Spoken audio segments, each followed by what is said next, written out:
Assalamualaikum warahmatullahi wabarakatuh. Halo semuanya. Jadi di sini saya Sepia Hamadi ingin menyampaikan maksud dan tujuan adanya konten video di sini, yaitu terkait kondisi permasalahan pranikah ataupun kehidupan suami istri setelah nikah.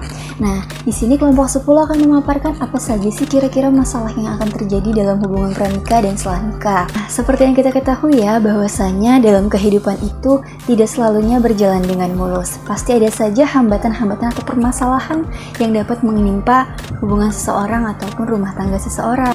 Selanjutnya, pada poin pertama, saya akan memaparkan materi terkait proses pengenalan masalah pranikah. Nah, yang pertama ini ada ekonomi. Ekonomi seringkali menjadi masalah yang serius bagi pasangan yang ingin melangsungkan pernikahan. Karena apa? Karena yang namanya ingin menikah atau resepsi tentunya akan membutuhkan biaya ya untuk melangsungkan itu semua. Jadi, terkadang faktor ekonomi tersebut membuat banyak ya calon pengantin atau calon mempelai yang tidak berani untuk memutuskan pernikahan. Sehingga jika memang kita ingin menikah, tentunya harus mempersiapkan hal tersebut ya, termasuk dari biaya dan perekonomian lainnya atau kebutuhan-kebutuhan lainnya. Masalah selanjutnya itu terkait pasangan yang belum bekerja. Selain ekonomi, pasangan yang belum bekerja juga dapat menghambat atau menjadi masalah bagi pasutri yang ingin melangsungkan pernikahan.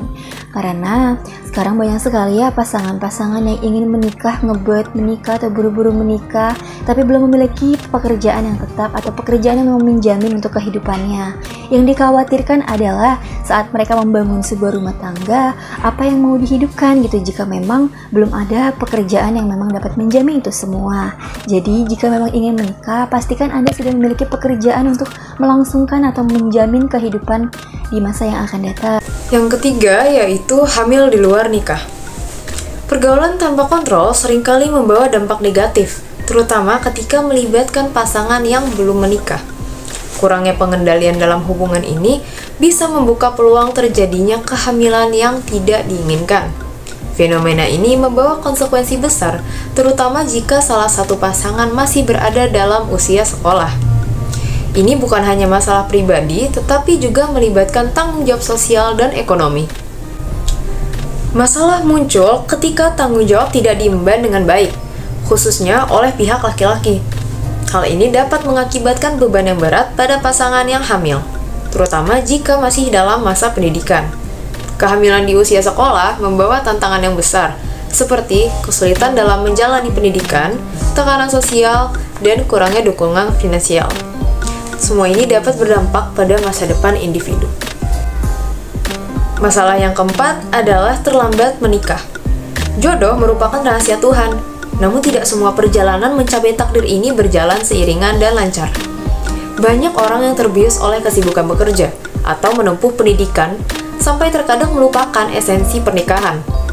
Hal ini dapat menyebabkan banyak orang melewatkan usia-usia yang mestinya menjadi masa untuk membina rumah tangga. Dalam dunia yang semakin dinamis, kehidupan sehari-hari seringkali memaksa masyarakat untuk terus berfokus pada karir atau pencapaian pendidikan mereka. Sayangnya, sibuknya kehidupan modern ini dapat membawa mereka untuk melupakan pentingnya menjalin hubungan dan membina keluarga. Ada pula masalah lain seperti status palsu. Masalah yang sering muncul pada masa pranikah yaitu adanya status palsu, menjangkau seperti ia mengaku perjaka padahal sudah punya anak, ataupun masih terikat dengan sebuah ikatan dengan perempuan lain, namun ia mengaku sudah tidak memiliki ikatan. Masalah ini sering berpotensi dan mengakibatkan banyaknya percekcokan dalam pernikahan. Jika tidak diselesaikan, masalah ini dapat mengakibatkan percekcokan yang paling ringan mungkin. Bisa saja yang paling beratnya yaitu perceraian. Yang selanjutnya itu ada minim pendidikan seks. Masalah yang lain itu adalah minimnya pendidikan seks. Masalah ini bisa juga mengakibatkan banyak yang terjadi seperti kasus-kasus di Indonesia yang belum lama ini, seperti pernikahan dini, anak-anak SMP dan SMA yang mengambil libur untuk menjalani pernikahan. Begitu banyak kasus yang terjadi pada belakangan ini karena minimnya pendidikan seks di Indonesia. Seperti dia tuh tidak mengetahui, hanya ingin menguji apa yang ia lihat di internet, namun berakibat fatal, bisa saja menjadi hamil dan mengakibatkan pernikahan dini. Masalah yang lain itu seperti ia tidak mengetahui kesehatan dari reproduksi pasangan, mengetahui alat kontrasepsi itu dia juga tuh, misal seperti alat pengaman, itu juga penting untuk bagi pasangan yang ingin menikah. Pada poin ini, kami akan membahas terkait masalahan dalam kehidupan suami istri atau yang telah menikah. Menikah adalah suatu keputusan yang dibuat oleh kedua belah pihak, baik perempuan ataupun laki-laki. Dalam pernikahan, kesetiaan dan cinta akan diuji dengan ujian rumah tangga dari beragam aspek. Bukanlah hal yang mudah untuk menjalani kehidupan rumah tangga, apalagi tetap membuatnya selalu harmonis. Pasti selalu akan terjadi yang namanya persoalan-persoalan yang mengganggu hubungan rumah tangga atau suami istri. Hal tersebut adalah ujian bagi kesetiaan dan cinta dari pasangan suami istri. Nah, kira-kira apa aja sih permasalahan-permasalahan yang terjadi dalam hubungan suami istri? Akan disampaikan oleh rekan saya selanjutnya. Selanjutnya, saya akan membahas beberapa masalah suami istri atau keluarga yang biasanya terjadi dalam kehidupan pernikahan. Masalah yang pertama yakni masalah finansial. Finansial adalah satu hal yang akan sangat membedakan ketika masih dalam masa berpacaran dan sudah menikah. Saat sudah menikah, segala sesuatu yang menyangkut pemasukan dan pengeluaran akan menjadi milik dan tanggung jawab bersama. Nah, biasanya proses adaptasi ini kerap menjadi ujian rumah tangga yang diperdebatkan. Mulai dari bagaimana cara mengatur keuangan, tabungan, pembagian keuangan yang adil untuk orang tua masing-masing, dan beragam masalah yang lainnya. Sebenarnya hal ini tak sepatutnya menjadi masalah, kuncinya hanya keterbukaan dan komunikasi satu sama lain. Semuanya dapat dikomunikasikan, begitu pula soal tanggung jawab masing-masing. Sejak awal pernikahan, bahkan menjelang pernikahan, sudah harus ada kesepakatan tentang masalah keuangan. Apalagi setelah 5 tahun pernikahan, ujian rumah tangga ini sering timbul dari hal-hal kecil yang tidak tersepakati dengan baik. Masalah yang kedua yakni karakter dan kebiasaan keluarga.